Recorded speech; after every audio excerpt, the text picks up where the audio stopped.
बच्चे? वालेकुम सलाम। और डायग्राम की प्रैक्टिस की और पैराग्राफ जो बुक वाला देखा चित्र कि नहीं देखा उसे? Yes sir. कोई मसाला नहीं उसमें भी लगाया? नो।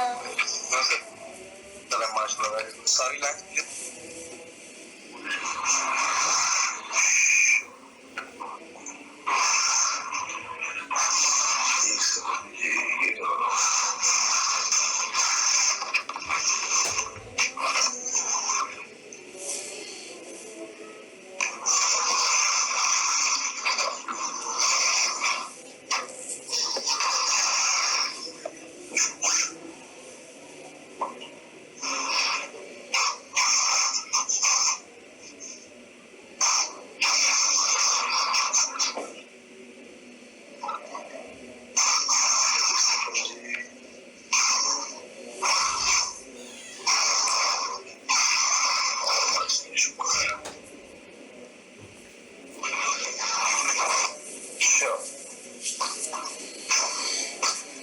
से आगे कंटिन्यू करते हैं हम लोग टॉपिक कंप्लीट करते हैं अपना। सर हमारा थर्ड चैप्टर भी तो रहते हैं। हाँ जी, जब आप ये टॉपिक पढ़ा लेना तो कल जो आखिरी डायग्राम थी और जिसमें 2 थ्योरम भी यूज हुए थे वो सर नहीं समझ आई, वो गाइड से भी नहीं समझ आई, आप वाले भी वो सही तरह ना कंफ्यूजन रह गई। तो अगर टाइम हो तो वो दोबारा हल्का बता देंगे। एक बार आपने इसी टाइम पूछना चाहिए था। ये देखो साहब, मुझे जरा देख के बताओ ये डायग्राम में क्या बात पता लगी, मुझे पूछो। सर ये दोनों पैरेलल कैसे हैं? कौन? PQ और PR। एक सेकंड,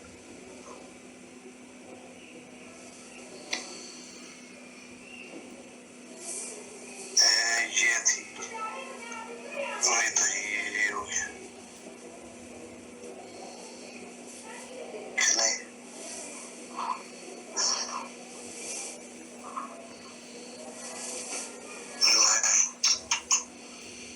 ये नहीं था।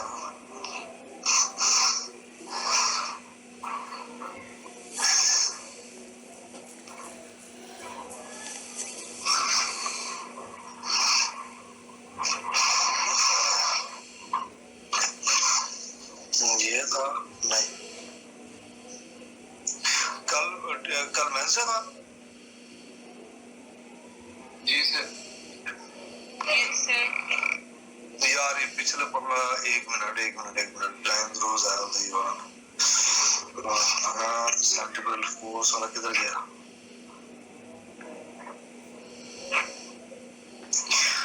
डेट क्या थी वाला 16 शायद। Yes sir. तो बुक से ही बता दें हल्का सा।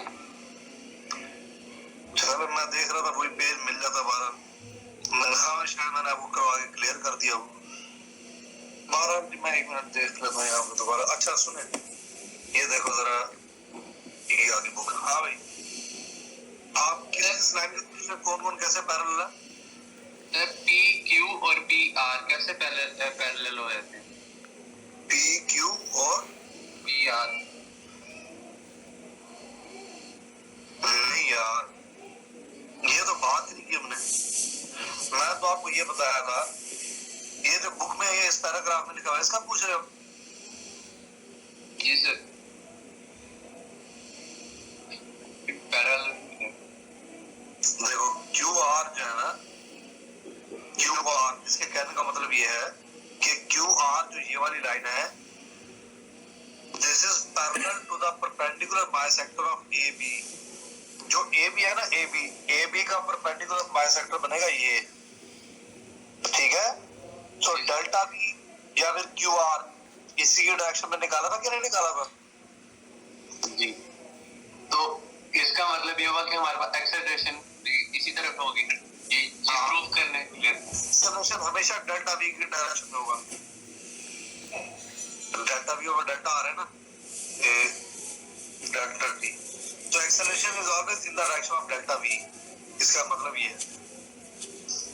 ओके सर एक्सीलरेशन तो सेंटर की तरफ होती है, तो डेल्टा भी अगर हम ऊपर बनाए वेक्टर तो सेंटर की तरफ तो नहीं जाता, वो तो आगे चला जाएगा। देख मेरी बात सुन। तुम लोगों को मैंने एक टॉपिक पढ़ाया था रिलेटिव वेलोसिटी वाला, मैंने वहां पे भी तुम लोगों को ना डेल्टा वी निकालना सिखाया था। अब जरा मेरी बात दोबारा सुन लो सारे, मैं तुम्हें डेल्टा वी दोबारा बता दूं, कोई टेंशन नहीं, क्लियर होनी चाहिए बात का मकसद ये है।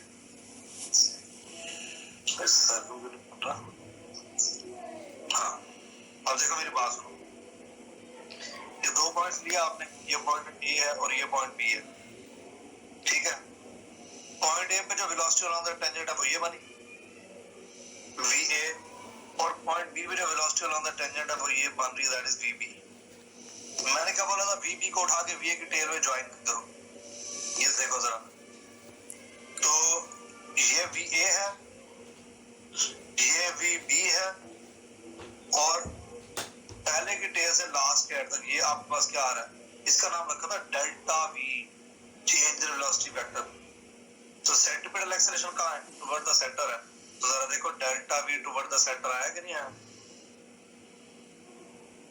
सर इसका मतलब ये था कि बी को सर्कल के थोड़ा और आगे ले जाए तो बी ज्यादा खुला हो जाएगा। जहाँ मर्जी ले जाओ, पहले उसको ये बच्चा जो अभी अहमद पूछा था, ये जो डेल्टा V वाली बात है, पहले मुझे ये बताओ डेल्टा V और सेंट्रीपिटल एक्सेलरेशन सेम डायरेक्शन में मिले या नहीं मिले, ये बताओ पहले। यस सर मिल गए। अगर आपका नहीं दिल मान रहा ना, आप एक काम करें, आप यहाँ पे बना लें, ये देखो मैं डिफरेंट पॉइंट्स लेता हूँ, ये VA है, ठीक है, अभी ए पॉइंट ये आ गया, ठीक है, और यहाँ पे हम ले रहे हैं ये VB, ये मैंने दो अलग पॉइंट्स ले लिए बिल्कुल, ठीक है। VB को उठा के VA की टेल पे रख दिया, रख दे, ठीक है। उसके बाद इन दोनों को ज्वाइन किया, इसका नाम रख दिया डेल्टा V। तो अब आप देख लो यहाँ पे फिर से वही बात आ रही है, डेल्टा V आ रहा है toward the centre in the direction of centripetal acceleration. Yes sir आ रहा है, ठीक आ रहा है, ठीक। भाई ये तसल्ली कर ले इसमें, ये एक ही बात इसमें समझने वाली, और जो थ्योरम्स वाली बात है बेटा मैं वो रिवाइज करवा दूं। थ्योरम मैंने दो आप लोगों को बताया थे, मैंने कहा था दो लाइन लो, ये लाइन 1 है, ये लाइन 2 है, ठीक है। इन दो लाइंस के दरमियान में एंगल आप बना लें थीटा। अगर इन दो पे हम दो परपेंडिकुलर लाइंस बनाएं, तो इन दो जो बाद में बनाने वाली दूसरी लाइंस है ना, दो लाइंस है, ये 3 और 4 रेड वाली, तो रेड वालियों के दरमियान का एंगल बिल्कुल सेम होगा जैसे पहली वाली दो ब्लैक के दरमियान का एंगल था। एक तो ये थ्योरम था कि अगर दो परपेंडिकुलर अगर दो लाइंस हो, दो लाइंस बेशक परपेंडिकुलर ना हो, ये देख लो पहले इनके दरमियान में angle theta, two lines are at angle theta, if two perpendicular lines are drawn on them, then the angle between these lines जो बाद में ड्रॉ की गई है उनके दरमियान का एंगल और पहले वाली लाइन जिन पे ये ड्रॉ की गई थी उनका एंगल क्या होगा, सेम होगा। एक तो ये थ्योरम था, दूसरा थ्योरम था दो आइसोसेलेस ट्रायंगल हो,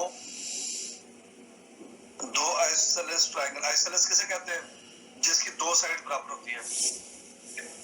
अगर दो आइसोसेलेस ट्रायंगल्स हैं जिनकी ये दो साइड बराबर है, तो फिर हम लोगों ने क्या बोला था, और उनका थीटा भी आपस में क्या हो, सेम।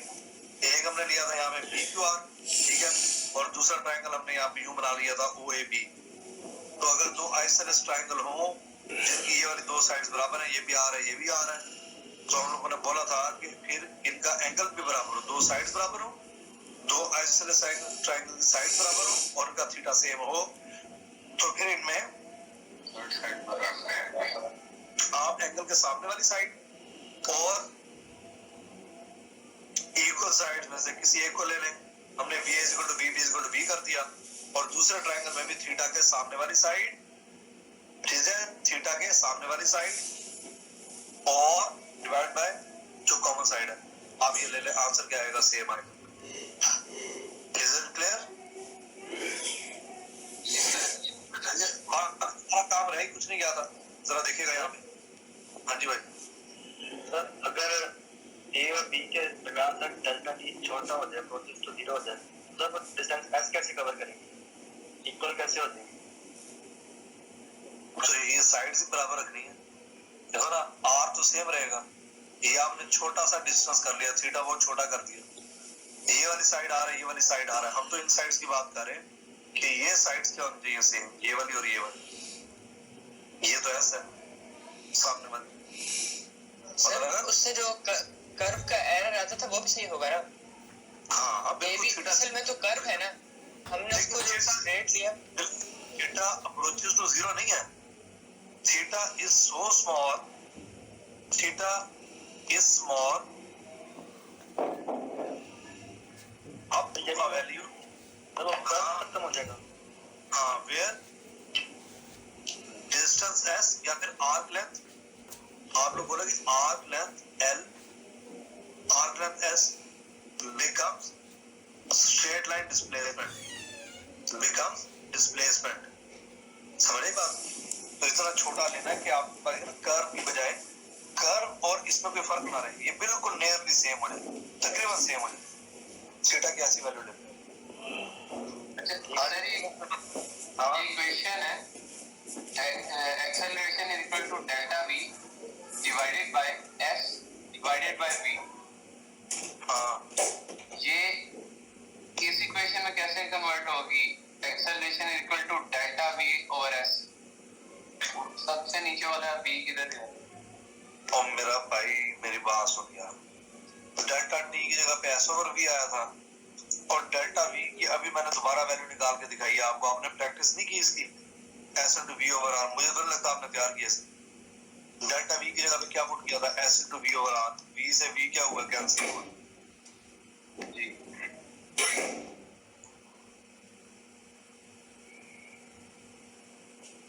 समझ रहे बात? सर भाई एक second delta t is equal to s over v, और डेल्टा वी की जगह पे हम लोगों ने क्या पुट करना है,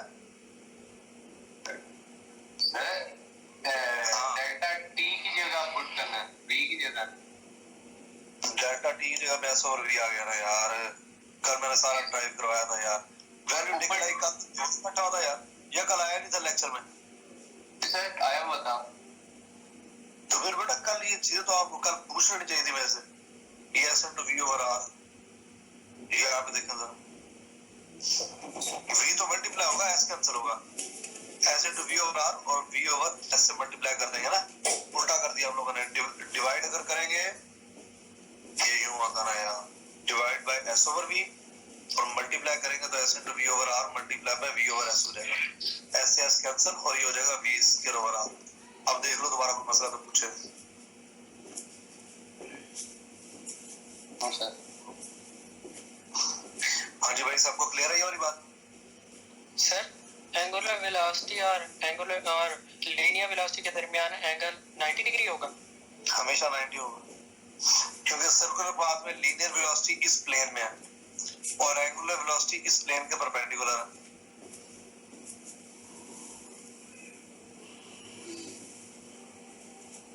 ठीक है ना? तो ये angular velocity is perpendicular to the plane, पहले दिन पढ़ाया था बेटा ये एंगुलर, जब एंगुलर वेलोसिटी पढ़ा था कि एंगुलर वेलोसिटी उस प्लेन के परपेंडिकुलर आएगी जिस प्लेन में ये v और r पड़े हुए, ये देखो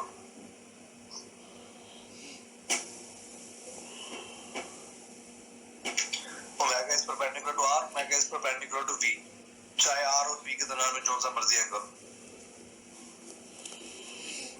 ठीक है जी सर। Yes sir.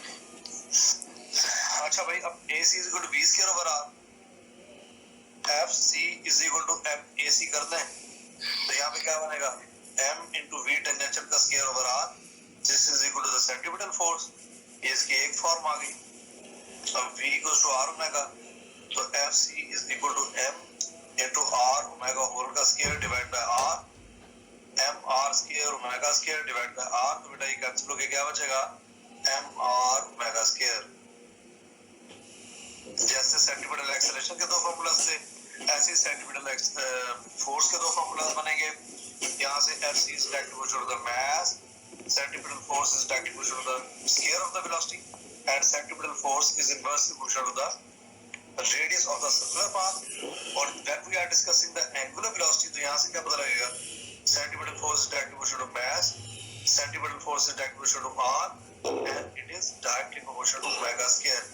तो जब omega square का directly proportional है तो उस वक्त आपके पास centripetal force is directly proportional to r होता है.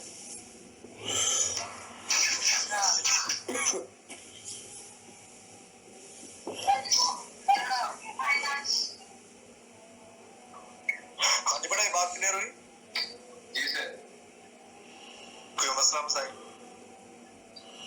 सर वेक्टर फॉर्म में अगर देखें बेटा तो जरा तवज्जो फरमाएं.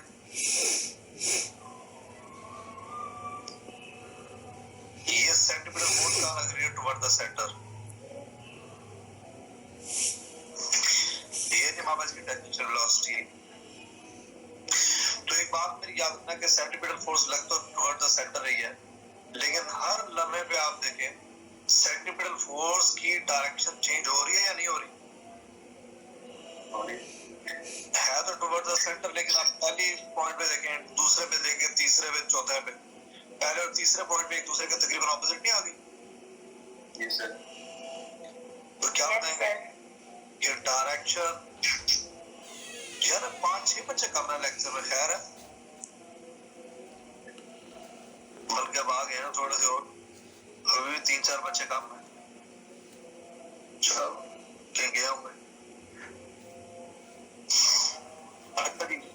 डायरेक्शन और centimetre force and centimetre acceleration changes continuously.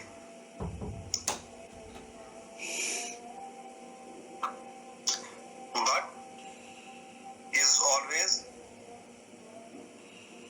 directed towards the center. है towards the center ही, लेकिन हर लम्हे पे ये अपनी ओरिएंटेशन को बदल रहा है. ये वाला वेक्टर जो ये वाली बात याद रखना. तो कह दे कि R और AC कंटिन्यूअसली चेंज होते हैं कि नहीं होते? सॉरी, FC और AC. तो आप कहेंगे भाई ये मुसलसल अपने डायरेक्शन को चेंज कर रहे हैं, इसलिए हम कहेंगे कंटिन्यूअसली चेंज हो रहे हैं. क्लियर? Yes sir. अब इसकी अगर आप वेक्टर फॉर्म की बात करें तो बिल्कुल वैसे ही जैसे सेंटीमीटर एक्सेलरेशन के बारे में किया था. हाँ जी सर, अगर body constant speed, constant velocity से मूव कर रही है तो उसमें जो एक्सेलरेशन होगा वो नहीं होगा, जीरो होगा. जो टेंजेंशियल एक्सेलरेशन है वो तो हो ही नहीं सकता, तो फिर क्या सेंट्रीपिटल जो एक्सेलरेशन होगा AC वो भी जीरो होगा? आपने मुझे कहा सर वेलोसिटी कांस्टेंट है, ऐसे ही है ना? जी सर, कांस्टेंट वेलोसिटी से मूव कर रही है, कांस्टेंट स्पीड है. हाँ नहीं नहीं नहीं, दोनों बातों में जमीन आसमान का फर्क है. जी सर फर्क है, लेकिन एक्सेलरेशन हमने जीरो करना है. तो कांस्टेंट वेलोसिटी कहेंगे ना, मेरी बात सुनना, अगर आप कहते हैं ना कांस्टेंट वेलोसिटी है, इसका मतलब सर्कुलर मोशन तो हो ही नहीं रही. अगर आप कहते हैं sir magnetic velocity is constant in circular motion, फिर मैं कहूंगा हाँ यार बिल्कुल सही है. देखो magnitude of the speed, magnitude of the velocity या फिर बॉडी की स्पीड वो तो कांस्टेंट हो सकती है, बट सर्कुलर मोशन में वेलोसिटी तो कांस्टेंट हो ही नहीं सकती. तो क्या आप देखें ना हर लम्हे में वेलोसिटी अपनी डायरेक्शन को क्या कर रही है, चेंज. बात समझ आई? जी सर. सर तो फिर टेंजेंशियल एक्सेलरेशन होगी वो जीरो होगी यहाँ. बिल्कुल बेटा बिल्कुल. तो फिर जो सेंट्रीपिटल एक्सेलरेशन होगी वो भी जीरो होगी? नहीं नहीं, सर्कुलर मोशन में सेंटीमीटर एक्सेलरेशन तो हमेशा मौजूद है, हमेशा रहेगी. सर्कुलर मोशन में सेंटीमीटर एक्सेलरेशन हमेशा रहेगी, हमेशा. और ये फोर्स और ये एक्सेलरेशन, सेंटीमीटर एक्सेलरेशन और सेंटीमीटर फोर्स, ये दोनों बड़ी अलग चीजें हैं. ये तो टेंजेंशियल तो तब है ना सिर्फ when magnitude of velocity is changing.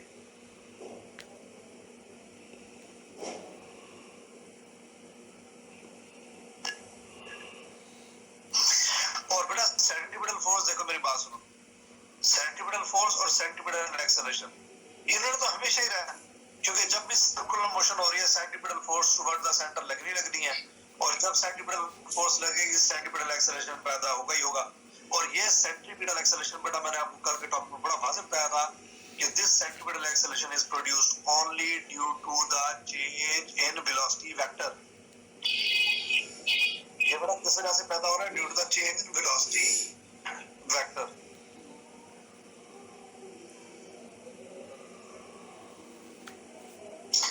ठीक है ना? और ये जो सेंट्रीपिटल फोर्स है ये वर्क डन भी नहीं करवा सकती। ये हमने एक्सरसाइज के शॉर्ट क्वेश्चन में भी मैंने आपको बताना है, क्योंकि ये सिर्फ डिफ्लेक्टिंग फोर्स है, ये वर्क डन करवाने वाली फोर्स नहीं है। सर वर्क डन तो इस तरह से भी जीरो आता है ना कि लीनियर वेलोसिटी जो है उसके और सेंट्रीपिटल फोर्स के दरमियान 90 है। समझ? ये हमने करना है। अभी हम इसको डिस्कस करेंगे। पहले जो बता रहा हूँ इसको पूछो, पहले अपना सवाल क्लियर करो कि सेंट्रीपिटल फोर्स कब होती है। और ये मैंने स्टार्ट से ना टॉपिक में बेटा जोर ही इस बात पे लगाया था यार कि कब सेंट्रीपिटल फोर्स पैदा होगी और कब सेंट्रीपिटल एक्सेलरेशन पैदा होगा। बात क्लियर हुई कुछ के नहीं? सही से बताना मुझे।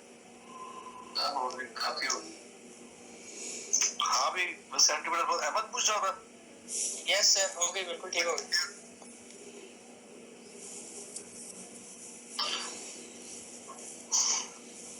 बता दें। यस सर, क्लियर हो गया बिल्कुल। आगे चले नहीं। और बेटा गर्ल्स में से किसी का कोई सवाल हो? सर ये एंगुलर और सेंट्रीपिटल एक्सेलरेशन में मेजर फर्क क्या है? बेटा देखो मेरी बात सुनो।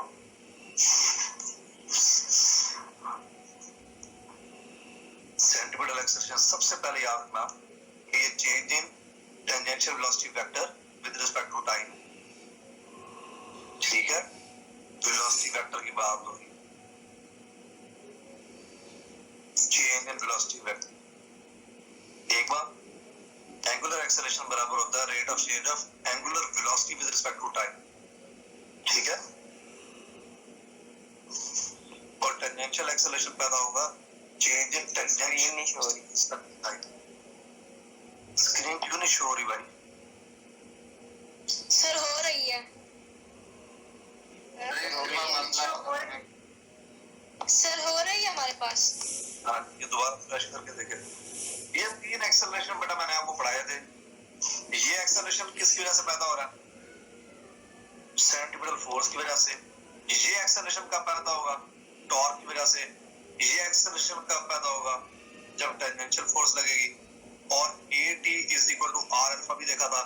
और याद रखना torque equal to R into F tangential भी देखा था कि जब भी टेंजेंशियल फोर्स लगेगी तो टॉर्क पैदा होगा, और जब टेंजेंशियल फोर्स लगेगी तो टेंजेंशियल एक्सेलरेशन पैदा होगा, और जब टॉर्क लगेगा तो एंगुलर एक्सेलरेशन पैदा होगा। बस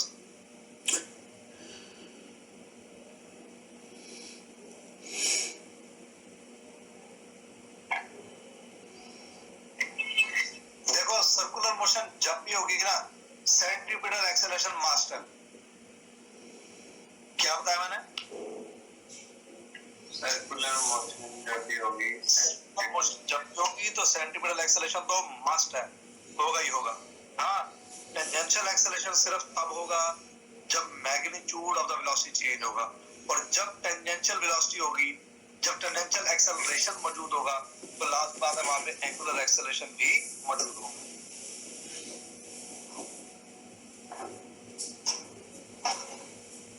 हाँ भाई बात समझ आई? सर जो सेंट्रीपिटल एक्सेलरेशन है उसमें बॉडी हर वक्त अपने जो टेंजेंशियल डायरेक्शन है वो चेंज करती रहती है, बार बार अपनी टेंजेंट को चेंज करती रहती है, हर पॉइंट पे अलग डायरेक्शन में जाती है, लेकिन बॉडी वापसी उस पॉइंट पर वापस भी तो आती है, तो फिर वर्क डन होगा कोई? बेटा लीनियर डिस्प्लेसमेंट की बात ही ना करो। आपके पास अभी आप वर्क डन को छेड़ो ही ना। वर्क डन का मैंने लफ्ज नहीं इस्तेमाल किया। मैं जब वर्क डन आपको कराऊंगा आप सिविल फ्रेश हो जाएगी इंशाल्लाह। मैं तो वर्क डन को छेड़ा ही नहीं है, ना जाओ अभी उस पे। अभी मुझे ये क्लियर कर दो, मैं आपको एंगुलर मोशन में वर्क डन भी बताऊंगा, पावर भी बताऊंगा, बहुत सारी चीजें बताऊंगा।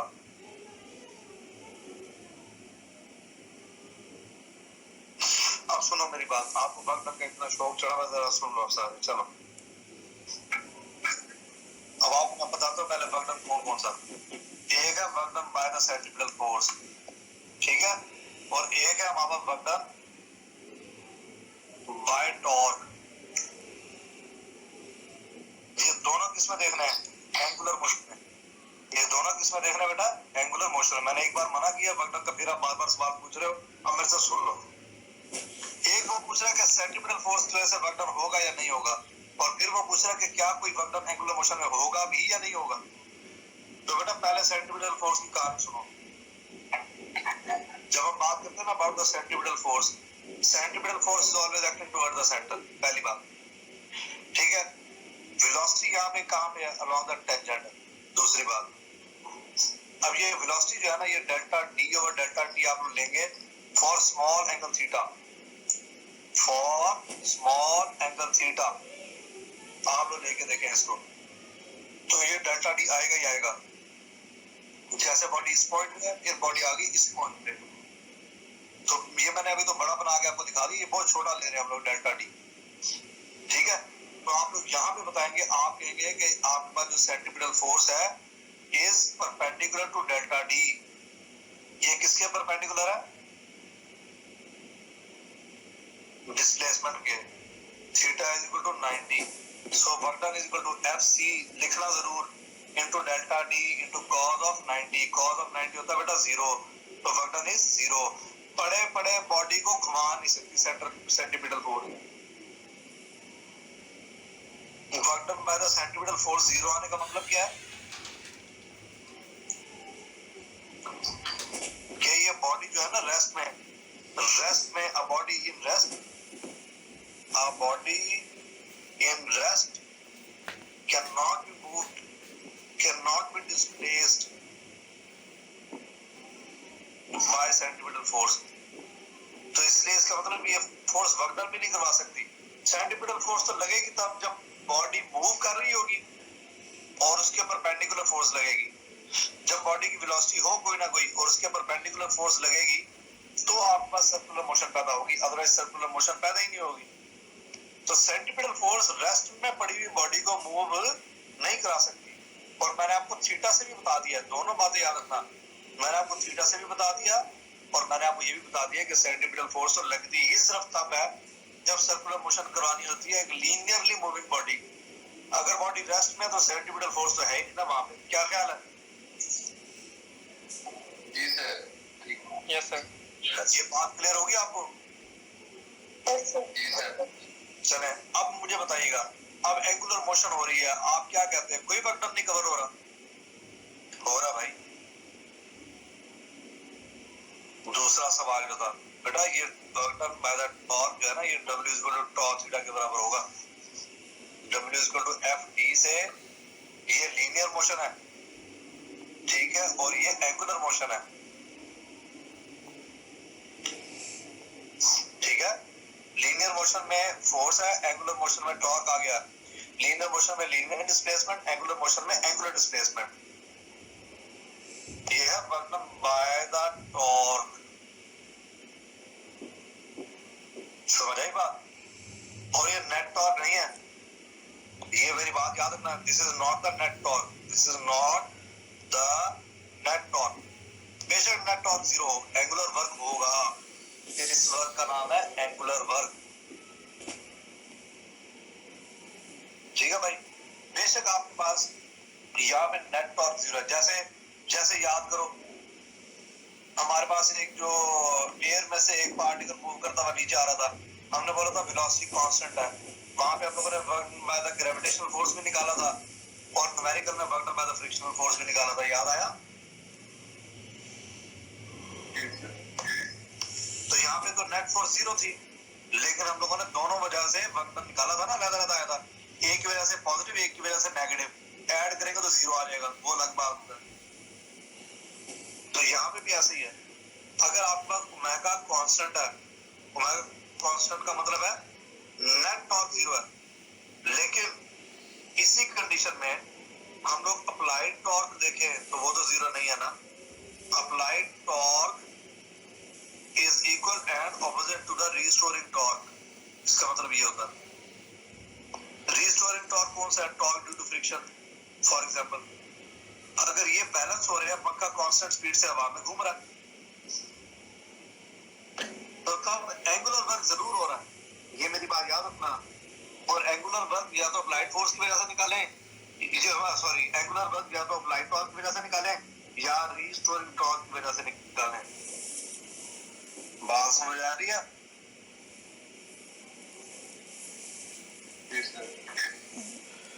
जब आपने वर्क को छेड़ा तो मैंने इसलिए छेड़ा नहीं तो वर्क का मैंने करवाना नहीं था क्लास में, मैंने आज अगला टॉपिक कराना। ये वाला वर्ड हम सादा वर्क के साथ बिल्कुल भी कंपेयर नहीं कर सकते क्योंकि नहीं कर सकते बेटा, नहीं कर सकते। हाँ टेंजेंशियल फोर्स में से वर्क डन जरूर होगा। अब work done bye tangential force अगर आप सर्कुलर पाथ में देखेंगे तो वो जीरो हो जाएगा।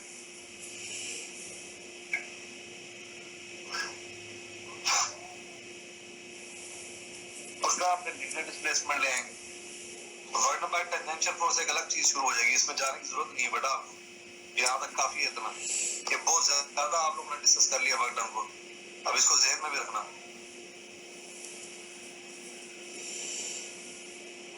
ये मेन तब है जब हम पंखा घूम रहा होगा और वो थीटा का वर्क कर रहा है तो थीटा और जिस स्पीड से वो घूम रहा है टॉर्क जो लग रही है वो वर्क ना हो। मेरी आप प्लीज एक बात सुने, देखें आप ये डिस्कशन जरूर करें लेकिन बेटा इसके लिए ना आप कोई एक्स्ट्रा टाइम निकालें, आप अकेडमी आए मुझे भी बताएं, आप एक्स्ट्रा टाइम निकालें।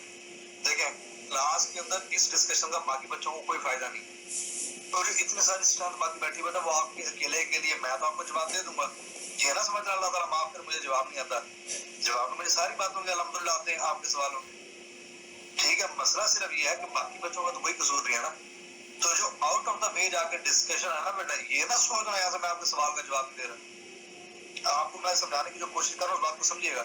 ये जो आउट ऑफ द वे जाके क्वेश्चन होते हैं, एक्स्ट्रा क्वेश्चन होते हैं, ये इस टॉपिक से रेलिवेंट नहीं है क्योंकि हम बगडक पढ़ नहीं रहे, समझ रहे हैं बात। ये आप अलग बैठ के जरूर शेयर करें, क्लास में बेटा सारा टाइम आपके लेक्चर यूं ही निकल जाया करें।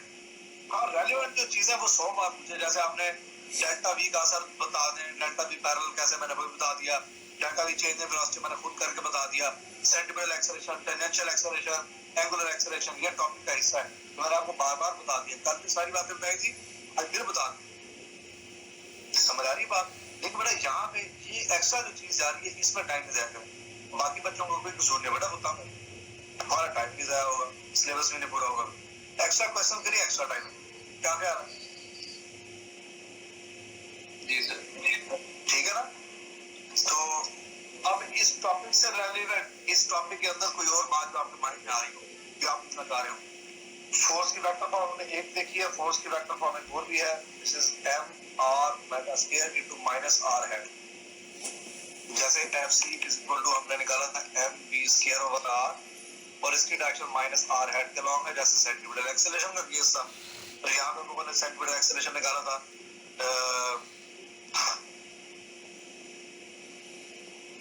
क्या निकाला था हम लोगों ने, r ओमेगा स्क्वायर और माइनस r हेड लगाया था, और यहाँ पे सेंटीमीटर एक्सेलरेशन निकाला था v स्क्वायर ओवर r, यहाँ पे माइनस r हेड।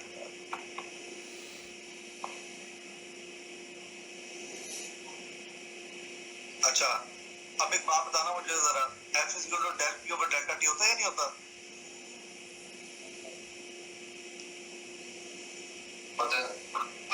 होता है सर। मोमेंटम पढ़ा के ना फिर ये फॉर्म भी दिखाऊंगा मैं आपको, पहले एंगुलर मोमेंटम पढ़ेंगे याद ना, फिर ये बताऊंगा। अब देखें यार अब इसमें टॉपिक में टाइम को बिल्कुल मिल नहीं रहा, आगे क्या है वाला। अच्छा आप एक काम करें, ये आप ना 5.3 एग्जांपल देखना जरा, चलिए अब ये कर लेते हैं, बड़ी इंपॉर्टेंट एग्जांपल है यार, वर्टिकल सर्कल का केस है, इसके बड़े प्यारे सवाल बनते हैं, बड़े आला क्वेश्चन बनता है वर्टिकल सर्कल के, अभी तक हमने